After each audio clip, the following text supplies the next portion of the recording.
मिलके जब बिहरे श्री वृंदावन की कुंजन में, वृंदावन की कुंजन में, वृंदावन की कुंजन में। नहीं वर रत बनी शोभा, नहीं वर रत बनी शोभा, नहीं वर रत बनी शोभा हमारे श्याम श्यामा की अनुपम माधुरी जोड़ी हमारे श्याम श्यामा की। अनुपम माधुरी जोड़ी हमारे श्याम श्यामा की। अनुपम माधुरी जोड़ी हमारे श्याम श्यामा की। रसीली मद भरी मस्ती, रसीली मत भरी मस्ती हमारे श्याम श्यामा की। अनुपम माधुरी जोड़ी हमारे श्याम श्यामा की। अनुपम माधुरी जोड़ी, अनुपम माधुरी जोड़ी हमारे श्याम श्यामा की, हमारे श्याम श्यामा की। हमारे श्याम श्यामा की। हमारे श्याम श्यामा।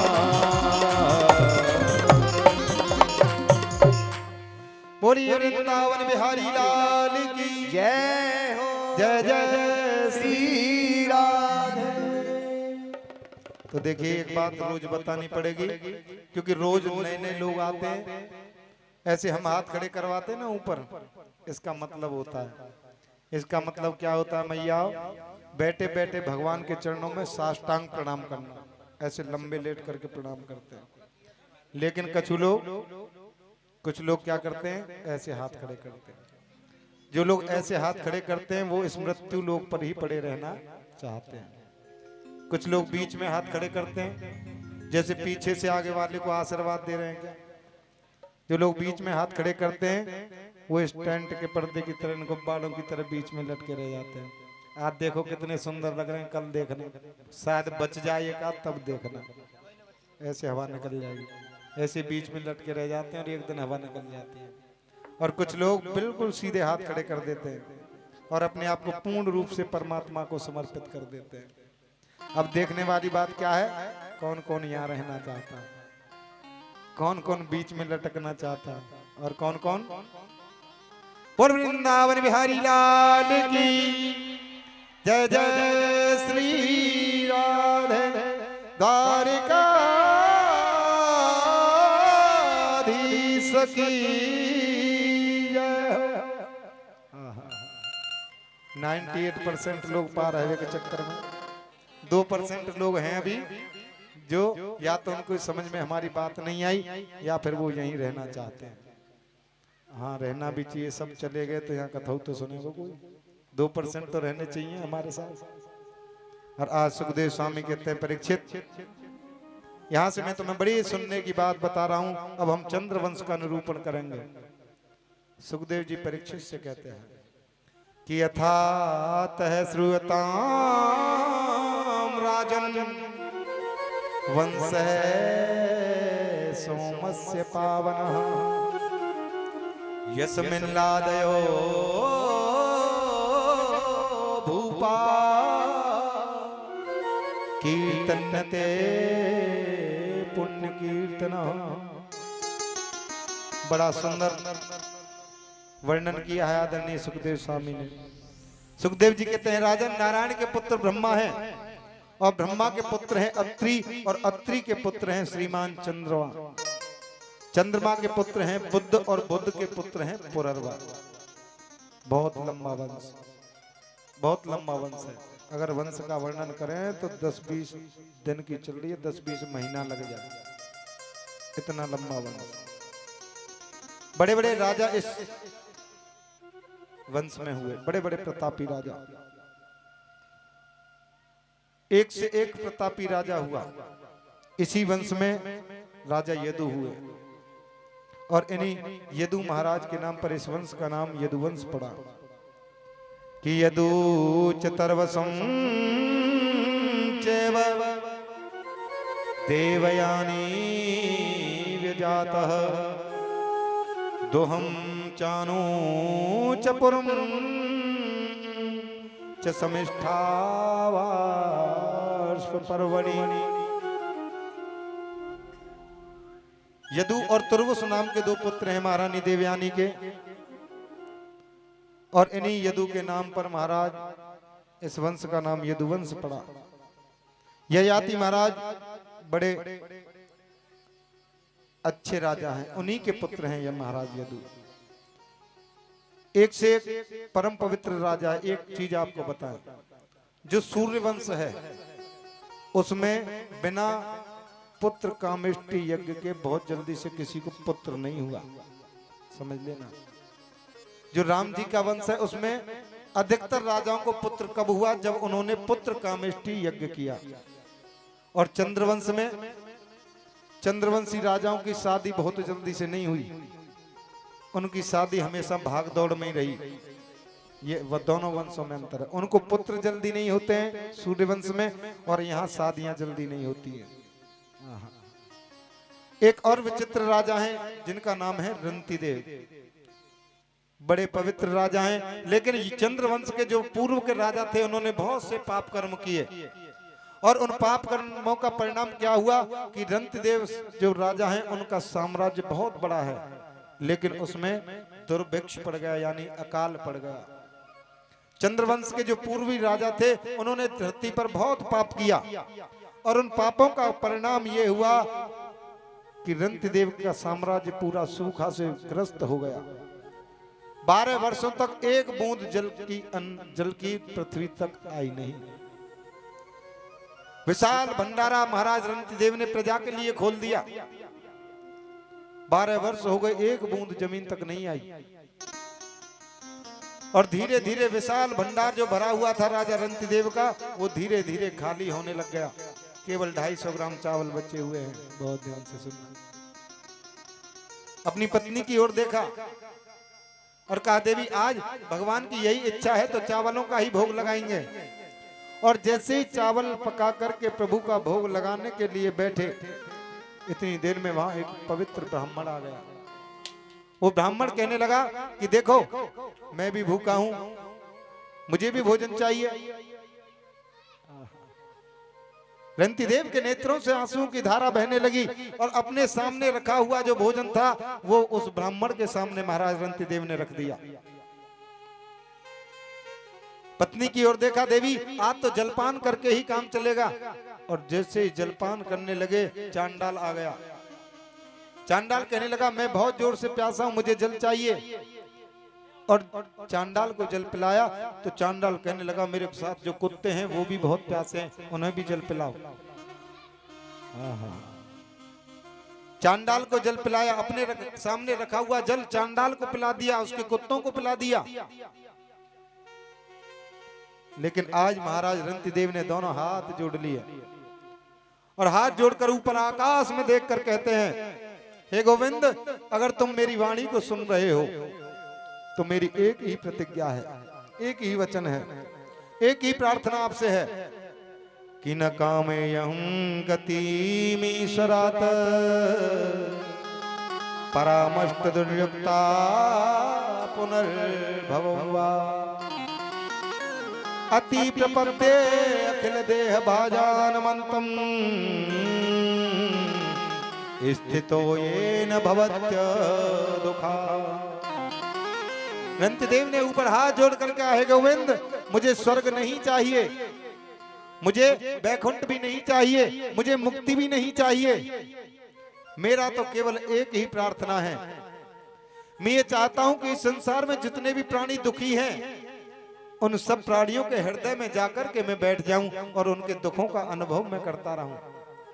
कितनी सुंदर बात कही। इस संसार में जितने भी दुखी प्राणी हैं, मैं उन दुखी प्राणियों के हृदय में जाकर के बैठ जाऊं और उनके दुखों का अनुभव मैं करता रहूं, और मुझे कुछ नहीं चाहिए। इस संसार में सुख कहां है? कहीं भी तो सुख नहीं है। कोई भी व्यक्ति है जो पूर्ण रूप से कह सके मैं सुखी हूं? कि कोई तन दुखी, कोई मन दुखी, और कोई धन बिन रहते उदास, थोड़े थोड़े सब दुखी, तो सुखी राम जी के दास। कहीं भी सुख नहीं है इस संसार में। हे भगवान, मैं इन जीवों को जल पिला रहा हूं। रंती देव कह रहे हैं कि सतुष्टमो गात परिश्रमस्य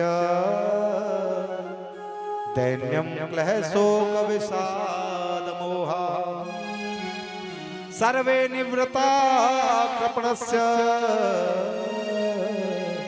जंतुर जीव विशोल जीव जलार्पणे। रंतिदेव कहते हैं कि मैं इन जीवों को जो जल पिला रहा हूं, हे प्रभु, मेरी वही सबसे उत्तम सेवा है और मैं किसी पूजा को जानता नहीं हूं। इन जीवों को जो मैं जल पिला रहा हूं, जो भोजन करा रहा हूं, यही मेरी सबसे बड़ी सेवा है और किसी पूजा सेवा को मैं नहीं जानता। कि माल कितना दीजिए, कि दाता इतना दीजिए, और जामे कुटुम समाए, मैं भी भूखा ना रहूं और साधु न भूखा। और कोई कामना नहीं है, मैं भी भूखा ना रहूं और साधु न भूखा जाए, और कुछ नहीं चाहिए। हे परमात्मा, केवल इतनी शक्ति मुझे प्रदान करें कि मेरे दरवाजे पर कोई आ जाए तो वो कभी निराश होकर यहां से नहीं जाए। आकाश की ओर देखा काले, तो जनक कह रहे हैं, भरत तुमको पता है सच्चा प्रेमी कौन होता है? प्रेम की परिभाषा क्या है? भरत, सच्चा प्रेमी वो होता है जो अपने प्रेमी की खुशियों के लिए अपनी खुशियों को कुर्बान कर देता है। सच्चा प्रेमी उसे ही कहते हैं जो अपने प्रेमी की खुशी के लिए अपने सर्व सुख को न्योछावर कर दे।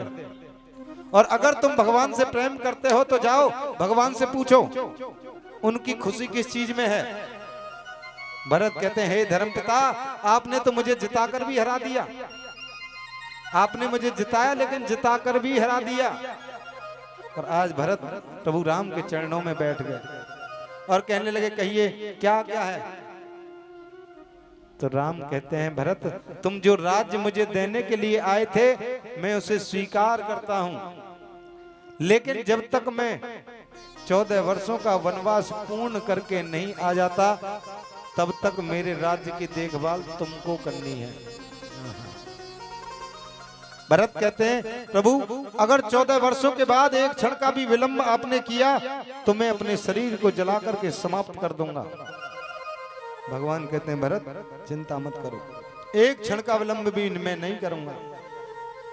और आज जिन चरण पादुकाओं को पहन करके प्रभु गए थे वन में, उन चरण पादुकाओं को भरत उनको भी लेकर के आ रहे हैं कि प्रभु करी कृपा पावरी दीनी, सादर भरत शीस धरे लीनी। और राम भक्त ले चला रे राम की निशानी, राम भक्त ले चला रे राम की निशानी। ओ राम भक्त ले चला रे राम की निशानी, निशानी। राम भक्त ले चला रे राम की निशानी। ओ शीस खड़ाऊं अखियों में पानी, शीस खड़ाऊं अखियों में पानी।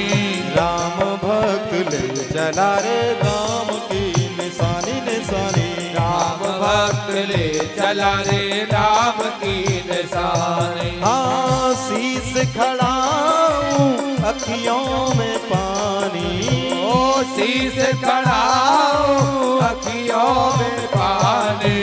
राम भक्त ले चला रे राम की निशानी, निशानी। राम भक्त ले चला रे राम की निशानी। हरि बोल।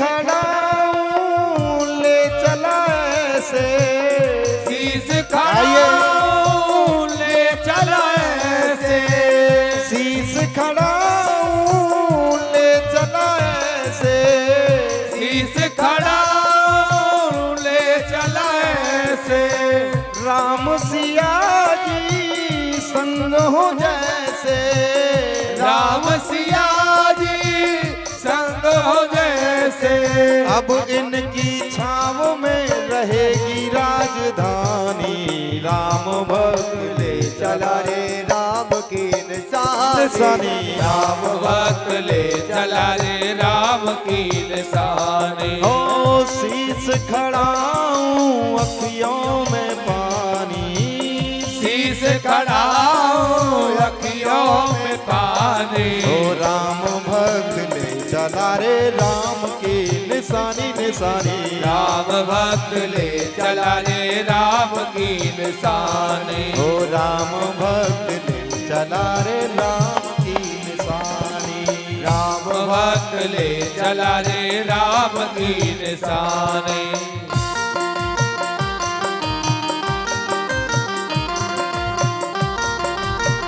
हरि बोल।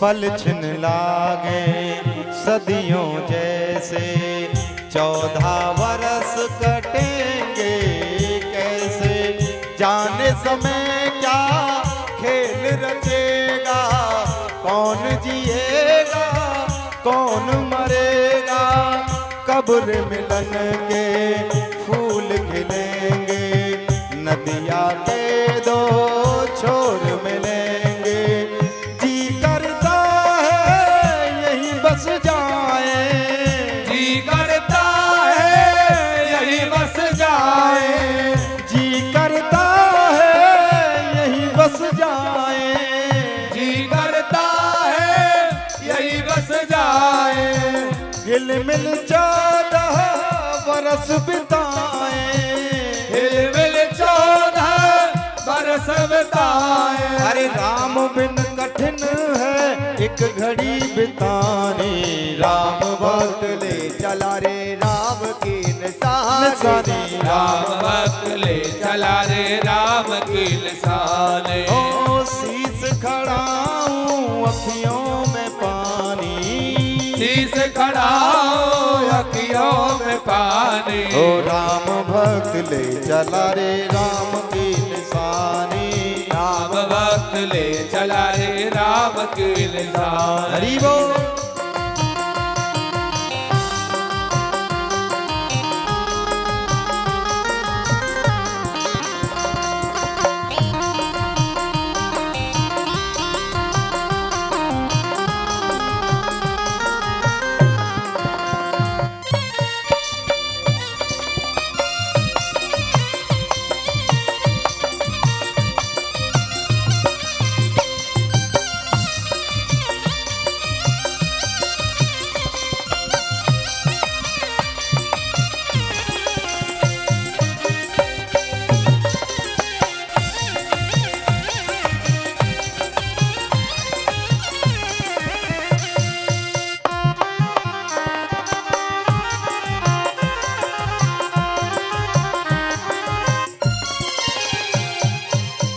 धर्म धुरंधर धीरज त्यागा, धर्म धुरंधर धीरज त्यागा, धर्म धुरंधर धीरज त्यागा, धर्म धुरंधर धीरज त्यागा, भावना में बह गए धीर वीर ज्ञानी, भावना में बह गए धीर वीर ज्ञानी, राम भक्त ले चला रे राम की निशानी, राम भक्त ले चला रे राम की निशानी, निशानी राम भक्त ले चला रे राम की निशानी।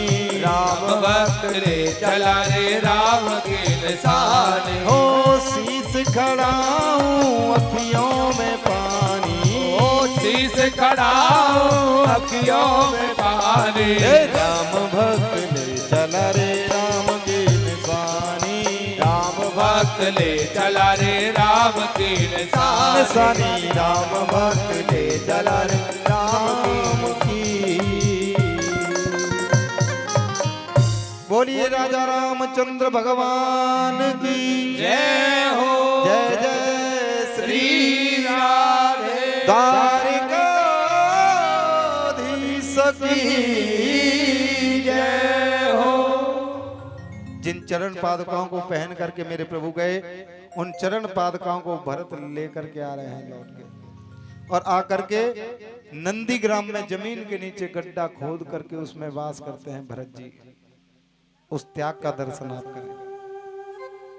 और अयोध्यावासी ने क्या किया, जब से राम अयोध्या को छोड़ करके गए हैं, किसी ने अपने घर में कोई मंगल कार्य नहीं किया, किसी ने अपने घर में कोई खुशी का उत्सव नहीं मनाया, किसी ने विवाह नहीं किया, किसी ने पैरों में चरण पादुकाएं नहीं पहनी। क्योंकि हमारे प्रभु वन में नंगे पैर चलते हैं तो हम चरण पादुकाएं कैसे पहन सकते हैं। उस भाव का दर्शन आप। और आज प्रभु ने सोचा कि अब तो यहाँ अयोध्यावासियों को पता चल गया और यहाँ तो ये रोज आएंगे, हमें शांति से नहीं रहने देंगे। इसलिए मेरे प्रभु वहां से चल दिए और चलते चलते मेरे प्रभु सुतीक्षण के आश्रम पर पधारे, अत्रि मुनि के आश्रम पर पधारे। वहां माता अनुसैया ने बहुत सुंदर माता जानकी जी को पतिव्रत धर्म का वर्णन करके बताया। अगस्त मुनि के आश्रम पर बहुत समय तक मेरे प्रभु ने सत्संग किया और धीरे धीरे चलते चलते मेरे प्रभु पंचवटी पर आ गए। बड़ी सुंदर भूमि है पंचवटी, जहां 5 वृक्ष हैं वही पंचवटी है जो नासिक में पड़ती है। लक्ष्मण जी ने बड़ी सुंदर पर्णकुटी बनाई और तीनों प्राणी उस पर्णकुटी की परिधि में वास करते हैं। मेरे प्रभु वट वृक्ष के नीचे ध्यान में बैठे हुए हैं और आकाश से उड़ती उड़ती आ गई मौसी जी। मौसी जी माने सूर्पणखा चली आई। प्रभु बैठे हैं ध्यान में और प्रभु के सौंदर्य को जब देखा सूर्पणखा ने तो बड़ा सुंदर भेष बनाया और सामने आकर के खड़ी हो गई। भगवान ने कहा, देवी आप कौन हैं? बोले, मैं रावण की बहन, मेरा नाम सूर्पणखा है। लेकिन सुखदेव जी प्रभु के स्वभाव का वर्णन कर रहे हैं।